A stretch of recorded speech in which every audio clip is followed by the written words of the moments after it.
Okay, John, now that we've got through explaining to the students the importance of our pre-swing fundamentals, things that actually prepare us to hit a golf ball, and we're positioned to the golf ball properly, we're ready to go, we're going to talk about the in-swing fundamentals. When we say in-swing fundamentals, what does that include? Well, the in-swing fundamentals basically is what's going to take place once the swing begins. Okay? Once you draw the club back away from the ball, what happens in the correct order to make things work out so that you hit the ball straight and you also hit it solid. Okay. And a few things go into that. The first is weight shift. We've got to be able to learn how to shift our weight properly throughout the golf swing. The second is rotation. We've got to be able to rotate not only around our spine but also in balance. And those two things put together will lead to the third thing, which is we've got to be able to keep the club somewhat in front of our body as we swing back and through. If we can't do that, then it's very difficult to hit the ball both solid and straight. Oh, that's awesome. So let's start with the weight shift part, okay? Because that's a simple thing, and as we said earlier, everything that we talked about in the pre-swing fundamentals leads up to what we're about to do here. So weight shift, because we've set up properly, and let's face the camera this way for the students. And if you've set up properly, then I know that your head's going to be slightly behind the ball. With this, we've got like a 7 or an 8 iron here. So we're in a good position, and because there's slightly more weight on your right side than on your left side with this shorter iron here, then when you get ready to go rotate back, there's going to be a little movement into the right side, not a lot. The weight's going to move onto the inside of the right foot, and then when we start the downswing, the weight's going to step back into the front foot. You're going to rotate down, and the weight's going to move back into the left side and through into a good balanced finish position. Now, when John does that, we'll look at that setup again, and we'll kind of just go over that one more time. When John swings that way, what he's doing is, in a controlled manner, he's moving his weight from one side of his body to the other. He's not forcing anything to happen, but a lot of what's happening is encouraged by the way you're setting up to it. I agree, and I think sometimes it's difficult to understand how your weight's supposed to shift when you rotate, when you put a golf club in your hands and try to hit a ball. When that ball's sitting there, it makes us all do funny things that we're not real proud of sometimes. I think a great drill for our listeners to do to figure out the weight shift as you turn is to simply take your normal setup position without a golf club, let your arms hang, bring them across your chest like an X, and then make a rotation where your left shoulder is pretty much under your chin, the weight's on the inside of your back foot, and then from there you rotate until your body faces the target, your knees touch, and if there was a message on the bottom of your shoe, of your right shoe there, or your back foot in this case, you'd be able to read it from behind. Exactly. Now, when you move your weight like that, especially with this middle iron, when you go ahead and set up like that again, just with the drill that you're talking about, if you'll notice if I hold this training rod here up beside John's head, as he moves his weight, just rotate back, you'll notice that there is a slight lateral movement on his head.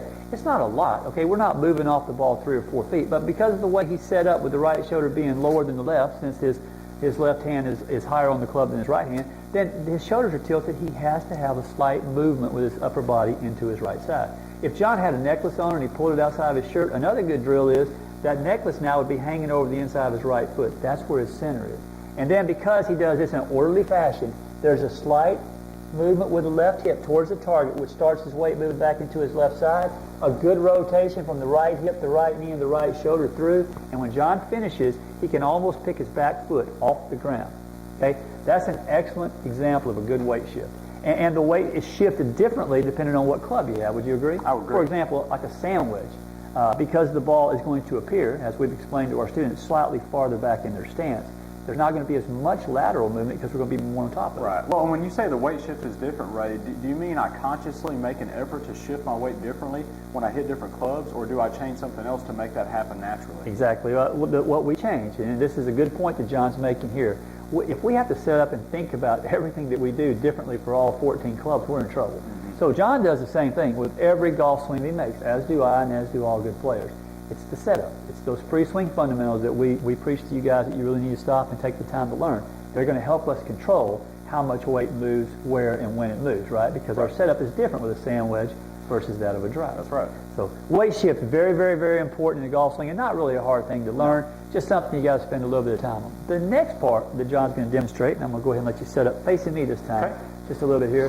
When we start talking about rotation, okay, and the reason I want you to look at the back first, rotation has everything to do with what John's chest is going to do, and not a whole lot to do with his arms or his hands. A lot of people make a mistake there, John. They think more that rotation is the way the club is moving around their body, but really rotation is the way your shoulders are moving around your spine. That's what rotation is, and then the club will move around our body properly.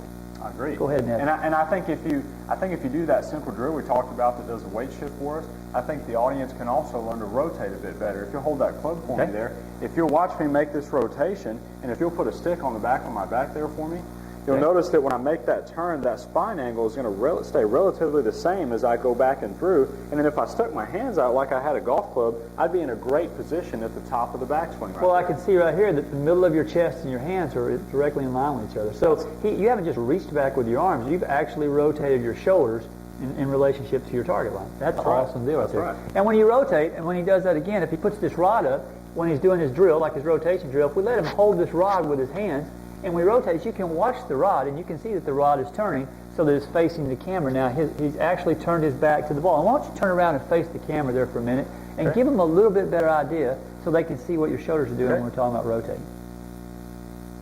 That's excellent. So I can see John's back here. I mean, his back is turned to me. The training rod that he's holding there is almost perpendicular to his target line. And my legs have remained pretty quiet. Very quiet, very still, very much in control. Okay? So that's rotation. Now, why is rotation so important in the golf swing? Well, rotation is so important because it's probably the single most important factor in hitting a golf ball solid. Being able to rotate and balance without drastically changing the difference between you and the ball is going to be our biggest factor on how we put the ball in the center of the club face. Assuming that you have that good quality setup that we talked about in the earlier segment, if you can learn to rotate around your spine without any great change of movement, either side to side, up or down, or from this view towards the ball or away from the ball, you can get a constant center to rotate upon. And once that club stays relatively in front of your body, you should find the center of the club face more times than not. Exactly. And I think the key there is, again, it goes back to the pre-swing fundamentals. Rotation is a very, very important part of the golf swing. But if we set up properly, that rotation is pretty easy to achieve. It is. If we don't set up properly, then we wind up doing what I'm going to say 95% of all the people that play golf do is we wind up hitting golf balls with our athleticism. That's okay, right. not making a golf swing. If you make a swing, I want you to make a swing for the students. Okay. So you might have to back up just a little bit here. But if John makes a golf swing, this is a golf swing. He's allowing the club to move around his body back and through. He's not forcing anything to happen. Okay, there's a big difference between swinging a golf club and hitting a golf ball. Now, because John has a good weight shift and good rotation, he sets up to the ball well, that looks like it's relatively simple to do. But, you know, every amateur that tries to do that, they find a lot of trouble in doing that. Part of the reason is because when John sets up there, again, let's just do it one more time, part of the reason is they don't rotate. Watch the difference in what the swing looks like when John doesn't rotate and he just tries to hit it with his hands and his arms. There's a lot of things that change there, right? And one of them, I mean, very, very obvious, and it should be obvious to our students, is the path. And we've already talked about, man, the path has a lot to do with what? It has to do with where the ball goes. Yeah, because it creates spin. We got to be in control of spin. So John set up, he had a great setup, but he didn't rotate. He just took the club back with his hands and his arms, so he had no place to go except for outside and across to the inside. Now, if you're a good athlete, you can manipulate that and sometimes hit a good golf shot. We're not looking for sometimes, we're trying to hit a good golf shot more times than not. That's right. So rotation is important. When he rotates properly, and one more time, I know I'm asking you to hit a lot here, but when John rotates properly, he understands that his chest, his arms, and his hands all have a different job, right? That's right. I mean, when I look at him, the thing that I see that's most important here is when he starts to turn, it's his chest that turns back and through. Now, if John didn't do anything with his hands or arms, and he just turned his chest, watch the way the club would go back. That wouldn't be very productive there, right? It's too far to the inside, what we would call shallow, and it affects our path greatly. If John did, his arms did exactly what they're supposed to do, their only job is basically to raise up and down. That's all his arms are doing. They're just getting the club up and down. And his wrists are what's going to set the club. But if his arms worked and his shoulders didn't work, and he took it back, that's the swing that we see. And that's probably what we see more times than not. His shoulders are not very much turned at all, actually. He's facing the ball still, and he's reached back with his arms. They've done their job. They've raised up. The wrist have set the club, but his shoulders didn't rotate. So all three of those things need to work together. That's right. What would be a good maybe drill that you could give our students to help them understand how those three different parts work all together? Well, I think the best drill we can do is if you take one of these sticks and you put it on the outside of your ball. Okay, you take one of these sticks, you put it on the outside of your ball, grab another stick here, and you take it, and if you'd set up to the ball for me here for a second, if you'll take that stick, that's right, from that view there, okay? If you'll take another stick and stick it in the ground far enough back where you're not going to be hit, but on the same plane that the golf club is right there, the same angle that the shaft is. And basically what I think we can show them here, Ray, is the takeaway position where the chest and club work together, and you guys will notice that the golf club and the chest are out in front of each other. If I drew basically a straight line from the chest, it's going to go right to the club, and you guys will notice how the golf club will work slightly above that stick on the way back. And then to finish his backswing, all we're looking is for two things really. Turn the chest and the back and continue to fold the club up. And if he does that, the club will fold up in a classic position and he's ready to go. When he initiates his downswing, you guys are going to see that he's basically going to return that club almost exactly on that stick and into the ball and then rotate out to the finish.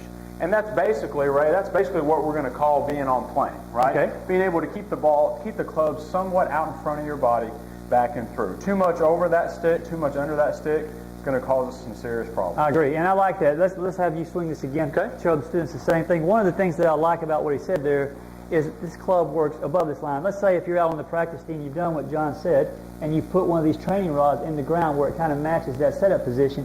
When John rotates with his chest, we make sure that his arms start to work up and the club starts to set. I like the fact that the club head here is outside of John's hands.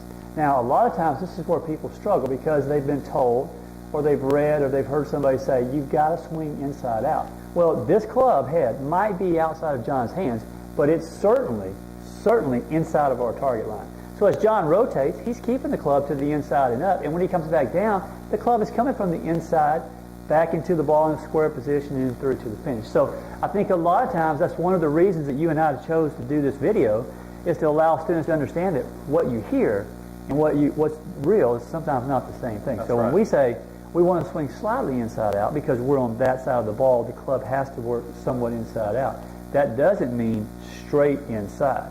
Okay? That's right. And I think, you could go around and visit teachers from Hank Haney to Butch Harmon, David Ledbetter, people all over the country and all over the world. And while they'll all have different teaching styles, the fundamentals that we've discussed with our audience here in this video and that we put in our book, Golf Made Simple and Let the Journey Begin, I think what we can do there is we can really narrow it down to some things that we agree upon.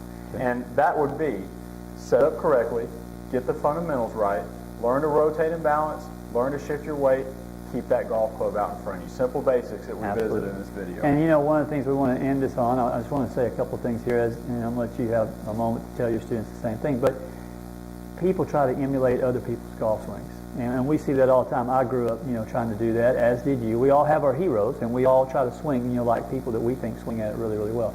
But what students should understand is we're all built differently. A golf swing that's favorable for Jack Nicklaus is not necessarily a golf swing that was favorable for a Craig Stadler. A Tiger Woods is not necessarily going to swing at it like a Boo Weekley. There's been a lot of different golf swings that have been successful on the tour. Would you not agree? I would agree. And so there's a lot of different ways to hit it. What we try to do with our students is we assume that everybody is the same as us. They don't have, 60 or 70 hours a week to go to the range and hit a bunch of golf balls and be professional golfers. A lot of the people that we're teaching are taking up golf for a sport, an enjoyable pastime. And so with having a family and having a job, we don't have a ton of time to maintain a swing that is crazy. So you and I, we pretty much teach fundamentals. We try to teach people to swing the club in such a way that it's very simple, it requires little maintenance, and it's something they can do for the rest of their lives. I agree. And I think, it's very rare that one person will go with the same teacher for their entire career in golf, especially when they start out very young for various reasons. But I'll tell you this, there's plenty of ways to swing a golf club that work correctly, but there's hardly any that work correctly when they're not based on fundamentals. I totally agree. And the other thing is, it's best for students to understand, hey, you don't want to spend your whole life working on your golf swing. No. You're going to develop a golf swing. You're going to spend a little time developing the fundamentals, hopefully, that John and I have shared with you today. And once you develop that golf swing, it's your golf swing. And you maintain it, you're in control of it, but you got to go play golf. At some point, the game is meant to be enjoyed. And a lot of our students get stuck in that position where they're working on their golf swing their entire life. So it's a hard way to play golf. So That's we right. want them to learn, but then we want them to go play. That's right. And last time I checked, they don't give you trophies for having a beautiful swing. That's exactly right. Well, John, I've really enjoyed this. Let's take our students out and let's spend a brief time, like we've done here, showing them a couple things about the short game, because obviously the short game, as we wrote in our last book, is probably 70 to 80% of the overall game for most people. So this has been fun. I think we've given them enough to go on. And again, we would both encourage you to seek out a local PGA golf and teaching professional. Take a lesson. If you're going to play this game, it's a great game. It's a lot of fun. Take a golf lesson. Okay, it'll help you greatly. Thanks, man. This has been Thank you. been Enjoyed fun. it.